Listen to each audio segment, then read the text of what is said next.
The rustle of silk was the first sound to pierce the veil of sleep, a soft whisper against the heavy silence of early morning. It was followed by the low, indistinguishable murmur of eunuch guards stationed just beyond the door, their voices a steady hum that seemed to vibrate through the very walls. The air in the small room was thick and cloying, saturated with the sweet, smoky scent of expensive incense and the overpowering perfume of orange blossoms drifting in from the palace gardens below. It was a smell meant to signify opulence, but to the small girl waking on a thin pallet, it only smelled of confinement. She was Theodora, 6 years old, and this was the gilded cage of the Hippodrome's faction complex in Constantinople. The year was 500 AD, and the great city outside these walls was a teeming, chaotic heart of an empire. But within this small chamber allotted to the family of a bearkeeper, the world was defined by silken whispers and the ever-present watchfulness of the greens. A cold dread, familiar and heavy, settled in her belly the moment her eyes opened. It was the fear that had taken root 3 days prior, a cold stone of certainty that had not left her since.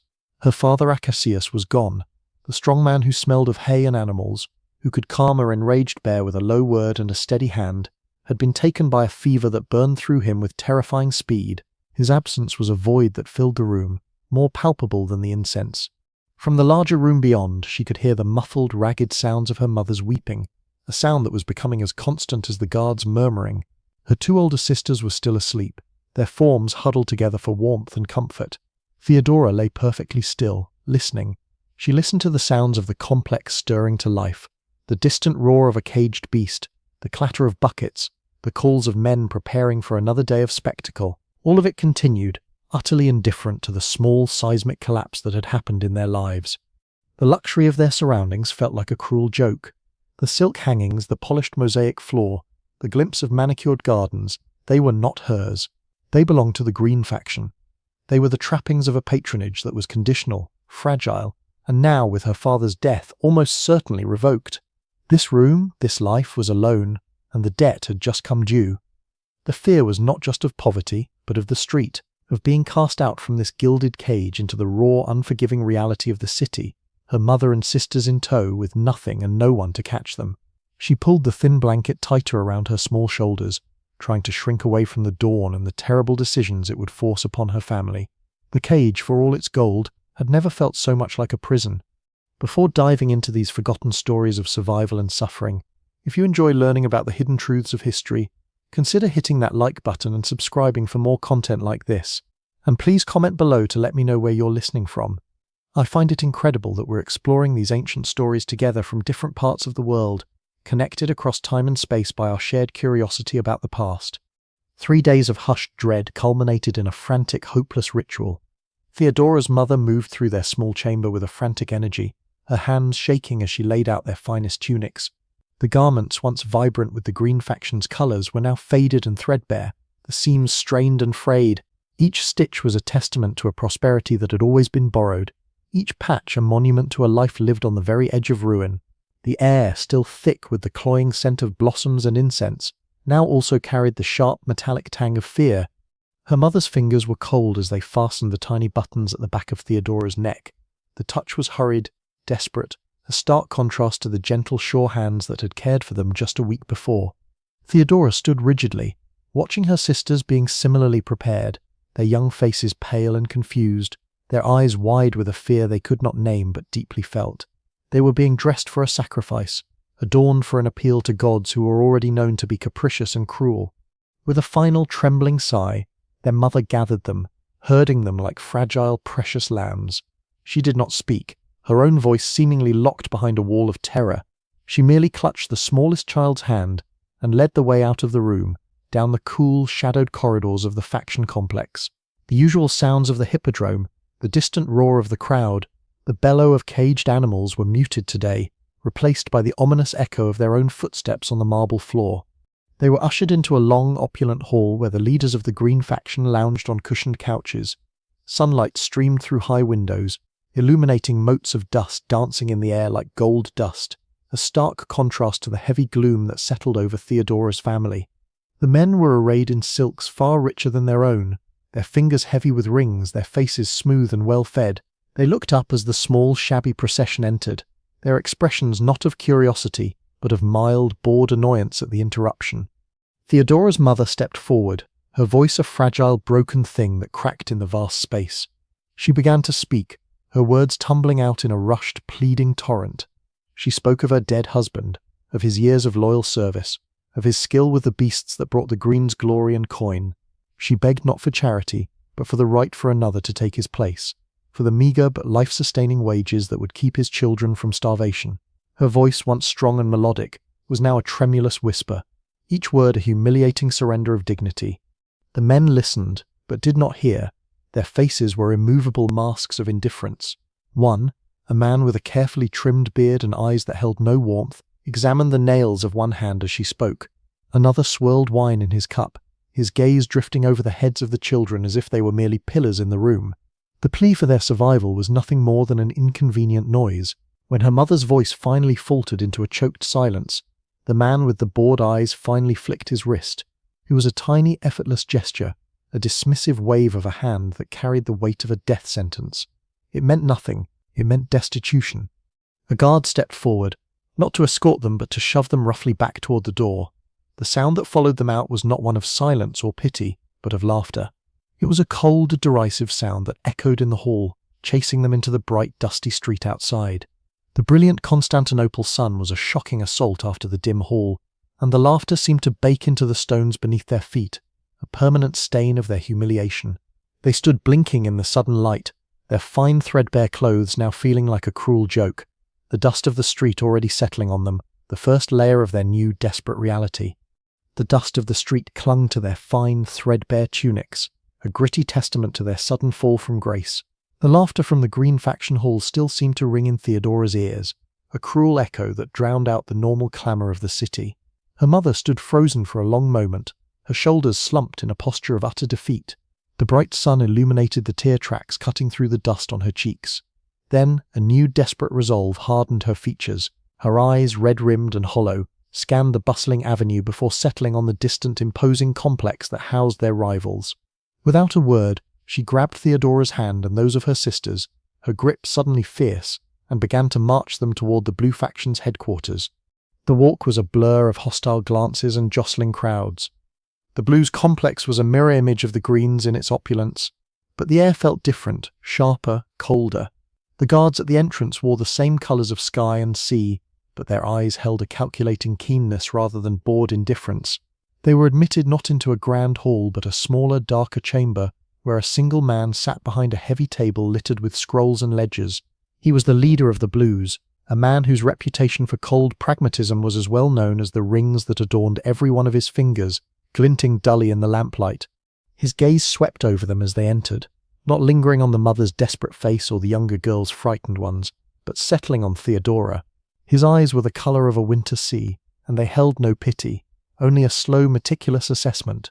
He looked her over as a merchant might assess a new piece of livestock, weighing potential value against immediate cost. The silence in the room was heavy, broken only by the faint scratch of a stylus from a scribe in the corner. Theodora felt a chill that had nothing to do with the room's temperature. This was not a plea for mercy, it was a transaction, and they were the goods on offer. After what felt like an eternity, the man gave a single, slow nod. He agreed to take them in. He would provide shelter, food, and the protection of the Blue faction. The words were spoken in a flat, business-like tone, devoid of any compassion. The price was not stated in coin or service, but it hung in the air between them, thick and unmistakable. It was a lifetime of unquestioning loyalty, a debt that would never be fully paid, and for Theodora, the one he had looked at longest, it was a future no longer her own, a life that would be shaped and bent to the whims of these powerful, ruthless men. A sound ripped from her mother's throat, a ragged gasp of pure, unadulterated relief. She clutched her daughters to her, her face transforming, the lines of terror smoothing into something beatific and grateful. She saw salvation, but Theodora, staring at the man's cold, ringed hands, felt only the cold weight of new chains settling around her soul. The relief on her mother's face was the most painful thing she had ever seen, a radiant portrait of deliverance that stood in stark, terrible contrast to the invisible cage, whose door had just slammed shut behind them. By age 10, the roar of the hippodrome was the only lullaby Theodora knew, a fickle, thundering god whose moods dictated the rhythm of her life. The dust of the arena floor, kicked up by chariots and the pounding feet of dancers, had permanently settled in her lungs, a gritty reminder that her world was one of spectacle, not substance. The cold-eyed leader of the Blues had kept his word, providing shelter and sustenance, but the currency of their survival was performance. Theodora was not sent to a tutor to learn her letters or to a scribe to learn accounts. Her classroom was the sand-strewn practice yard behind the faction complex, her teachers hardened performers whose own glory days were fading memories. Her body became an instrument, honed and disciplined through hours of relentless practice. She learned to dance not the graceful measured steps of a noblewoman, but the wild acrobatic whirls that could captivate a crowd of thousands. Her muscles ached with the memory of holding impossible poses. Her feet grew tough and calloused from the rough ground. She learned to project her voice, a skill more vital than any weapon, until she could pitch it to cut through the din of the mob and reach the very highest, cheapest seats where the air was thin and the spectators most jaded. It was a voice that could whisper a secret to the front row, or declare a proclamation to the gods. She learned the subtle arts of mimicry, studying the powerful senators and officials who frequented the games. In the safety of the practice yard, she perfected the pompous strut of one, the oily, ingratiating smile of another, the way a third would stroke his beard in feigned contemplation. These were not just parlor tricks, they were lessons in the anatomy of power, taught through ridicule. She learned that a smile delivered at the right moment could disarm a critic or ensnare a patron. A turned back, executed with just the right blend of hurt and defiance, could elicit roars of support from the crowd, and a single well-placed tear, tracing a clean path through the dust on her cheek, was worth a purse full of copper coins, a lesson in the brutal economy of emotion. The crowd's adoration was a heady wine, but its favour was as transient as a shadow. One day they would chant her name until the very stones of the hippodrome seemed to vibrate with it. The next they might pelt her with rotten fruit if her performance lacked its usual fire. She learned to read their mood like a sailor reads the sea, to sense the moment a joke would land and when a tragic turn would bring a collective gasp. This roaring, faceless entity was her keeper, her judge, and her only means of survival. It gave her bread, and occasionally, glory. It could just as quickly take it all away, leaving her with nothing but the echo of its indifference. In the gilded cage of the arena, Theodora was learning to become its most captivating and most dangerous creature. At 16, Theodora commanded the stage with a presence that seemed to draw all light and sound toward her.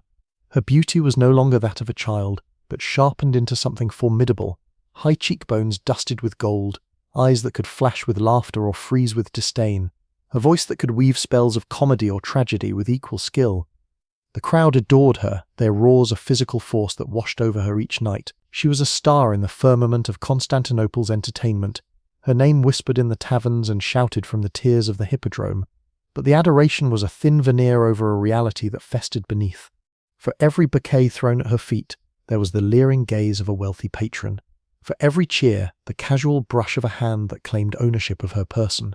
The powerful men who filled the best seats saw her not as an artist, but as a temporary diversion, a beautiful object to be admired, used and discarded. Coins were tossed onto the stage not in appreciation, but as payment for a fantasy they believed they had purchased. Each performance ended not with a bow, but with the slow, humiliating retreat from the lights, back into the shadows where her value was tallied and her humanity dismissed. The silks she wore felt like costumes for a play she had never agreed to star in, and the applause rang hollow in ears that had learned to hear the contempt beneath the noise. Then came Scandalous. He was not like the others who clamoured for her attention in the grimy aftermath of a show. He was a provincial governor from the North African Pentapolis, a man of actual rank and responsibility, his bearing stiff with the authority of office, rather than the indolence of inherited wealth. He did not throw coins, he watched her performances with a quiet, intense focus, and when he finally approached her, it was not in the chaotic scrum of admirers, but in a moment of calculated privacy. His proposal was not one of coins for a night, but of a title for a lifetime. He offered her not the transient glow of the stage lights, but the steady sun of a new land. He asked her to leave the hippodrome, the factions, the dust and humiliation of Constantinople, and to accompany him to Pentapolis as his acknowledged companion. The words hung in the air, shimmering with the promise of legitimacy. It was not love he offered, she was too shrewd to believe in such fables, but it was escape. It was a chance to step out from under the weight of her past, to shed the skin of the actress and become something else entirely, a respected woman at the side of a powerful man. The thought was a clean, sharp breath in lungs that had been choked with the incense and sweat of the arena for a decade. It felt like a pardon. It felt like a door swinging open on a future she had not dared to imagine. Without hesitation, her heart pounding not with fear, but with a wild, reckless hope. Theodora took it. She turned her back on the only world she had ever known and walked toward the waiting ship without a single glance behind. The sea voyage to Africa was a trial of endurance, a relentless swaying that mirrored the instability of her newfound position. The ship, a sturdy merchant vessel, carved through waves that rose like dark liquid mountains before crashing into valleys of frothing white. The air, once thick with the familiar scents of Constantinople, incense, humanity, the sea thinned into something salt-scoured and foreign. For a time, the novelty of the journey and the respect afforded to her as Hesebolus's companion acted as a balm. She stood at the rail beside him, the wind whipping her hair, watching the distant coastline of Libya emerge from the haze, a line of ochre and dull green beneath a blinding sky. In the provincial capital of Pentapolis, she was treated with a deference she had never known, her every need attended to by silent servants. She walked through sun-baked courtyards and dined in rooms open to the stars, and for a fleeting season the gilded cage of her past felt truly broken. But governors are recalled as easily as they are appointed, and the message from Constantinople, when it arrived, was terse and final. Hesebolus's face, usually a mask of composed authority, tightened into lines of cold pragmatism. The preparations for departure were swift, efficient, and utterly excluded her. The silks and trinkets he had bestowed upon her were packed away not in her chests but in his. The servants who had once bowed now averted their eyes. The promise of a new life curdled into the familiar taste of transaction, and she understood with a sinking certainty that her value had been spent. He left her on the docks of Alexandria as one might discard an empty wineskin. The great harbour was a chaos of shouting stevedores, groaning ropes, and the shriek of gulls. The ship that had carried her to this moment was being made ready to carry him away, its sails beginning to belly with a wind that smelled of home, his home. He did not look back as he crossed the gangplank. There was no final word, no coin pressed into her palm, not even the courtesy of a lie. He simply walked onto the deck and became part of the ship, a figure receding into the machinery of his own ambition. The gangplank was hauled away, the ropes cast off, and the vessel began to glide toward the open sea, leaving her standing alone on the sun-bleached planks. The heat of the Egyptian sun descended upon her then, a physical weight that felt less like warmth and more like a judgment. It pressed down on her bare head, baked the wood beneath her thin sandals, and reflected off the white walls of the city in a brutal, blinding glare. She was utterly alone. 1,000 miles of hostile sea separated her from the only place she had ever known, and the language swirling around her was a cacophony of alien sounds. The trade she had, the practiced smile, the seductive dance, the perfectly timed tear, was the very one she had sworn to leave behind on the stages of Constantinople. It was the only currency she possessed, and the knowledge of it was a humiliation deeper than any she had ever faced on the boards of the Hippodrome. The ship became a speck on the horizon, and Theodora was left with nothing but the crushing weight of the sun and the vast indifferent expanse of the sea. The son of Alexandria, once a merciless judge, became a witness to a slow and desperate metamorphosis. Hunger was a sharper master than any faction leader, and it drove Theodora through the labyrinthine streets of the city, a ghost haunting the shadows of its great colonnades and bustling markets. She moved through the crowds like a whisper, her once proud posture bent under the weight of survival. The skills that had made her a star of the Hippodrome, the ability to read a crowd, to project an aura, to command attention, were now bent to a darker, more urgent purpose, the art of invisibility. She learned which bakeries might spare a stale crust at closing, which merchant stalls were left poorly guarded, which alleyways offered a few hours of uneasy shelter. The applause of the mob was replaced by the gnawing emptiness in her belly, a far more honest critic.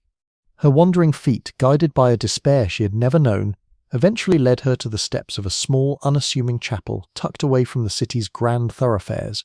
It was a place of refuge for the monophysites, Christians who believed in the single divine nature of Christ, a doctrine at odds with the official orthodoxy of Constantinople. Exhausted, hollowed out, she slipped inside, drawn not by piety but by the promise of shade and the scent of charity. Simple bread and cheap wine offered to the wretched. She took the offered sustenance with trembling hands, her head bowed not in prayer but in shame. But as she lingered in the cool, dim stillness, something unexpected happened. The words of the patriarch, spoken in sonorous, passionate Greek, began to seep past her hunger and her humiliation. They spoke not of a distant, judgmental God, but of a Christ who suffered, who was cast out and despised, who understood the agony of the abandoned. They spoke of a faith that was itself persecuted, a community bound not by power, but by shared struggle and defiance. It was a theology of the marginalized, and it found a deep, resonant chord within her. In the dust of this foreign chapel, amidst the murmured prayers of the outcast, Theodora found not just solace, but a framework for her rage. Her conversion was not a gentle awakening of the spirit, but a fierce and calculated realignment of her soul. The stagecraft of her old life was